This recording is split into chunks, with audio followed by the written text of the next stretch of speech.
हाँ जी बेटा, good morning class. अभी तक बेटा हम इसके अलग अलग पार्ट्स पढ़ चुके हैं टॉपिक के।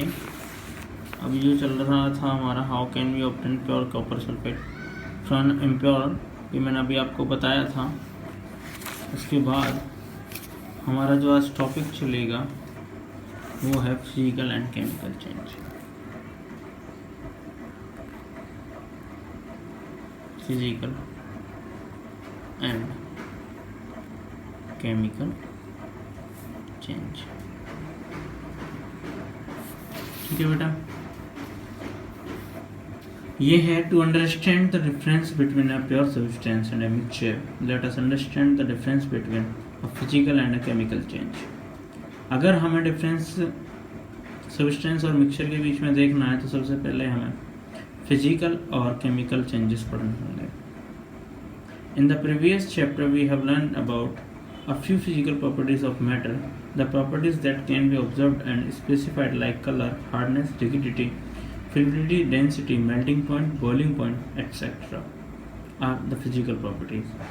किसी की फिजिकल प्रॉपर्टीज हम देखते हैं तो उसका आउटर मोस्ट सरफेस एरिया देखते हैं, जैसे उसका कलर क्या है, कितना हार्ड है, कितनी उसकी रिजिडिटी है, कितनी उसकी फ्लूइडिटी है, कितनी उससे फ्लो कर सकता है, कितना उसे फैलाया जा सकता है, इसकी डेंसिटी क्या है, मेल्टिंग पॉइंट क्या है, उसका बॉइलिंग पॉइंट क्या है। ये सारी चीज़ें किसी के भी फिजिकल चेंज में आती हैं, ठीक है, या फिर उन्हें हम फिजिकल प्रॉपर्टी कहते हैं। The interconversion of states is the physical change because this change occur without a change in composition and no change in the chemical nature of substance. किसी की उसके इंटर कन्वर्जन में change होना, जैसे पानी का बर्फ़ में कन्वर्ट होना, बर्फ़ का फिर से पानी में कन्वर्ट होना, ठीक है, ये क्या है, इंटर कन्वर्जन है, जिसमें इसकी केमिकल प्रॉपर्टी पर कोई इफेक्ट नहीं पड़ता है। फॉर्मूला वाटर का H2O है तो वो आइस के अंदर भी H2O रहेगा, और अगर नॉर्मल पानी है तो वो तब भी H2O ही रहेगा। ठीक है बेटा, इसके बाद है also ice water and water vapour are two different and display different physical properties that are chemically same. Chemically तीनों सेम होते हैं लेकिन फिजिकली क्या होते हैं, अलग अलग शो होते हैं, तो इसीलिए हम इसे फिजिकल चेंज बोलते हैं। जैसे आप किसी एक पेपर के टुकड़े को 2 हिस्सों में कर दो, जो पेपर था चाहे 10 टुकड़ों में कर दिया, लेकिन पेपर तो पेपर ही है, ठीक है, उसमें चेंजेस नहीं आया, उसकी जो केमिकल प्रॉपर्टी वो सेम रही, तो इसको क्या बोलेंगे हम, फिजिकल चेंज। केमिकल चेंज में क्या होता है बेटा, उसमें केमिकल रिएक्शन होती है और हमें नया सब्सटेंस प्राप्त होता है, ठीक है, जिसको हम पहले के फॉर्म में कन्वर्ट नहीं कर सकते। जैसे पेपर को आप बर्न कर दो, जलने के बाद आपको वो क्या अलग फॉर्म में मिलेगा, उसको आप फिर से पेपर में कन्वर्ट नहीं कर सकते हो। Both water and cooking oil are liquid but their chemical constituents are different, they differ in order and inflammability. We know that oil burns in air whereas water extinguishes fire. It is this chemical property of oil that makes it different from water.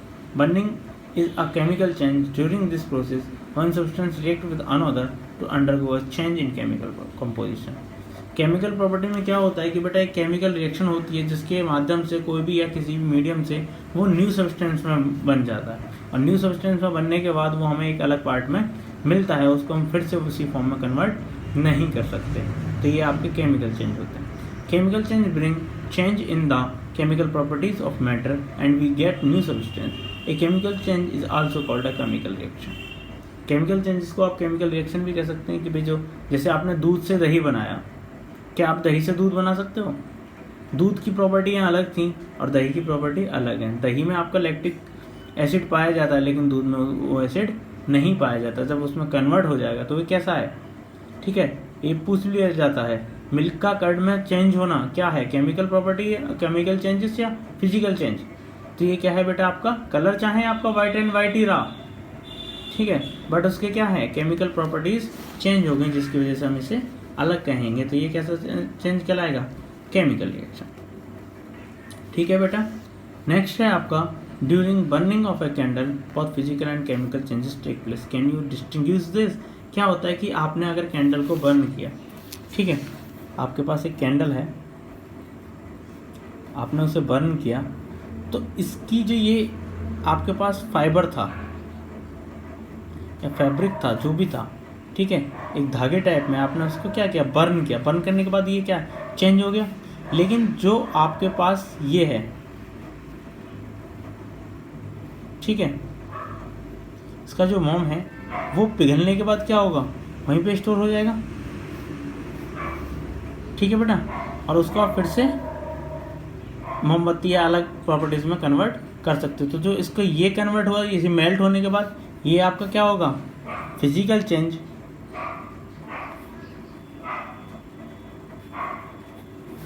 और इसका burning of that ये होगा आपका chemical change.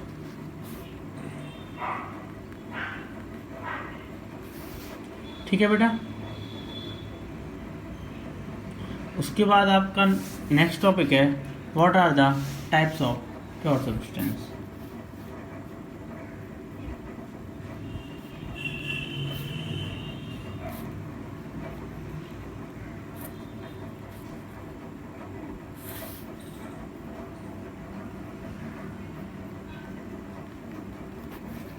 ठीक है बेटा। On the basis of their chemical composition, substance can be classified either as elements or compound। Chemical changes की वजह से हम सिर्फ प्योर सब्सटेंस को दो भागों में डिवाइड करते हैं। पहला है आपका एलिमेंट, दूसरा है आपका कंपाउंड। ठीक है बेटा। तो elements, Robert Boyle was the first scientist to use the term element in 1661। Antoine Lavoisier 1743-94, a French chemist, was the first to establish an experimentally useful definitions of an element. He defined an element as a basic form of matter that cannot be broken down into simpler substance by chemical reaction। Element क्या होता है बेटा, एक smallest particle होता है, ठीक है, जो किसी भी मैटर का जिसको आप अलग अलग पार्ट्स में कन्वर्ट नहीं कर सकते हो। Elements can be normally divided into metals, non metals and metalloids. Elements को आप अलग अलग फॉर्म में, जो मैंने आपको बताया था कि पीरियोडिक टेबल में इस चीज़ को डिवाइड किया जाता है, तो इसका आपका मेटल है, नॉन मेटल है और मेटलॉइड्स है। ठीक है बेटा। मेटल्स यूजुअली शो सम और all of the following properties. अब मेटल्स की कुछ प्रॉपर्टी होती है। पहला, दे आर लस्टर, शाइनिंग होती है, चमक होती है। दे हैव सिल्वरी ग्रे और गोल्डन येलो कलर, इनका सिल्वरी ग्रे या गोल्डन येलो कलर में पाए जाते हैं। They conduct heat and electricity, इनसे इलेक्ट्रिसिटी और हीट पास हो सकती है। ठीक है। They are ductile, can be drawn into wire. Ductile means इन्हें पीट के आपको थिन पार्टिकल्स में कन्वर्ट करके वायर्स की फॉर्म में भी बना सकते हो। दे आर मेलेबल, आप इन्हें पिघला सकते हो। दे आर सोनोरस, इनसे साउंड प्रोड्यूस हो सकता है कि आपने मान लो कोई भी लोहा है, लोहे में आपने कुछ चीज़ से मारी तो उसमें क्या होगा कि उससे साउंड प्रोड्यूस होगा, तो ये सोनरस भी होते हैं। Make a ringing sound with hit, जब आप इसे हिट करोगे तो इससे साउंड प्रोड्यूस होगा। Example of metals are gold, silver, copper, iron, sodium, potassium etcetera. Mercury is the only metal that is liquid at room temperature. बेटा याद रखना कि जितने भी मेटल्स होते हैं सब सॉलिड होते हैं, लेकिन आपका मरकरी एक ऐसा मेटल है जो लिक्विड फॉर्म में पाया जाता है। ऐसे ही कि आपके जितने भी सॉलिड होते हैं उन्हें आप नॉर्मली ब्रेक नहीं कर सकते, तोड़ नहीं सकते, लेकिन आपका सोडियम ऐसा है जिसे आप चाकू से भी काट सकते हो। ठीक है, ये आपकी मेटेलिक प्रॉपर्टी थी ऊपर। अब आपकी नॉन मेटल्स प्रॉपर्टी क्या है? They display a variety of colours, ये अलग अलग कलर्स में पाए जाते हैं। They are poor conductors of heat and electricity, इनसे हीट और इलेक्ट्रिसिटी ना के बराबर सप्लाई होती है। ठीक है, ज़रूरी नहीं सभी से इलेक्ट्रिसिटी पास हो या हीट पास हो। दे आर नॉट लक्शस, सोनरस और मेलेबल, ना ही ये चमक वाले होते हैं, ना ही इनसे साउंड प्रोड्यूस किया जा सकता है, और ना ही इन्हें पिघला कर छोटे छोटे पार्ट्स में कन्वर्ट किया जा सकता है। Example of non metals are hydrogen, oxygen, iodine, carbon, bromine, chlorine, etc. Some elements have intermediate properties between those of metals and non-metals. They are called metalloids. Example are boron, silicon, germanium, etc. अब क्या था कि जो आपके metals थे बेटा उनसे electricity pass हो सकती है, हीट भी पास हो सकती है, और नॉन मेटल्स क्या थे जिनसे इलेक्ट्रिसिटी पास नहीं हो सकती, ना ही हीट पास होगी। अब इन दोनों के बीच में कुछ ऐसे एलिमेंट्स होते हैं जिनसे हीट पास हो भी जाती है और इलेक्ट्रिसिटी भी पास हो जाती है, ना तो वो मेटल ही है और ना ही वो नॉन मेटल्स की प्रॉपर्टी शो करते हैं। ठीक है, हार्ड नहीं है बट इलेक्ट्रिसिटी पास हो सकती है। अब हार्ड नहीं है तो वो मेटल नहीं है, अब मेटल नहीं है तो इलेक्ट्रिसिटी पास हो रही तो वो नॉन मेटल भी नहीं है, तो ना ही नॉन मेटल है ना ही मेटल है, तो वो किस चीज़ में आएगा, मेटलॉइड्स में। अब मेटलॉइड्स के कुछ एग्जांपल हैं बोरॉन, सिलिकॉन और जर्मेनियम, ये चीज़ याद रखना बेटा। नेक्स्ट आपका टॉपिक है कंपाउंड्स क्या होते हैं। अभी एलिमेंट पढ़ा था, नेक्स्ट है आपका compound. A compound is a substance composed of 2 और मोर एलिमेंट्स। सिर्फ बेटा एलिमेंट्स से मिलकर, 2 और मोर एलिमेंट्स से मिलकर कोई भी न्यू प्रोडक्ट जो मिलता है उसे हम कंपाउंड कहते हैं। ठीक है, one another in a fixed proportion, what do we get when 2 और मोर एलिमेंट्स आर कंबाइंड। अगर हम 2 एलिमेंट्स को एक साथ मिलाएंगे तो हमें एक न्यू सब्सटेंस मिलेगा जिसे हम कंपाउंड कहते हैं। ठीक है बेटा, उसके बाद इसने यहाँ आपको अलग अलग डिफरेंस दिया है कि मैंने आपको सेंड भी किया है नोट्स में कि मिक्सचर और कंपाउंड्स के बीच में क्या डिफरेंस होता है। तो मिक्सचर में देखिए एलिमेंट्स और compound just mix together to form a mixture and no new compound is formed. ये सिर्फ मिक्स किए जाते हैं, इनसे कोई नया कंपाउंड नहीं मिलता, एलिमेंट्स और compound. Elements react to form a new compound. Compounds में क्या होता है कि एलिमेंट्स रिएक्ट करते हैं, एक नया कंपाउंड बनाते हैं, ठीक है, जिसे हम कंपाउंड कहते हैं। Mixture has a variable compositions. ये अलग अलग कंपोजिशंस के साथ मिलाया जा सकता है। पानी या तो सॉल्यूट ज़्यादा होगा या सॉल्वेंट कम होगा, या सॉल्वेंट कम है तो सॉल्यूट ज़्यादा होगा, सॉल्यूट ज़्यादा है तो सॉल्वेंट कम होगा, या सॉल्यूट और सॉल्वेंट इक्वल है। ये अलग अलग कंपोजिशंस में मिक्स किया जा सकता है। But the composition of each new substance is always fixed. इसमें फिक्स होता है कि इतने ही पार्ट में अगर आप मिलाओगे तभी आपको वो कंपाउंड प्राप्त होगा। इन mixture shows the properties of the constituted substance. अब अलग अलग इसमें पार्टिकल्स थे, अलग अलग सब्सटेंस है तो वो अलग अलग प्रॉपर्टी शो करेगा। But in compounds the new substance has totally different property. उसकी अपनी खुद की प्रॉपर्टी अलग होंगी एलिमेंट्स की रिएक्ट करने के बाद।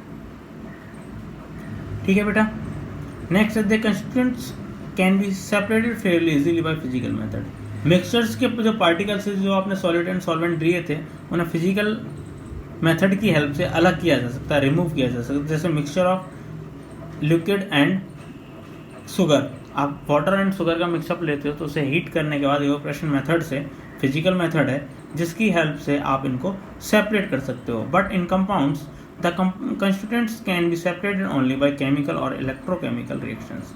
आप अगर केमिकल और इलेक्ट्रोकेमिकल रिएक्शंस की हेल्प लेते हो तभी आप इस चीज़ को अलग कर सकते हो, वरना आप इसे अलग नहीं कर पाओगे। ये था बेटा आपका chapter is matter around us pure. ठीक है, इसका ये चैप्टर फिनिश हो चुका है बेटा।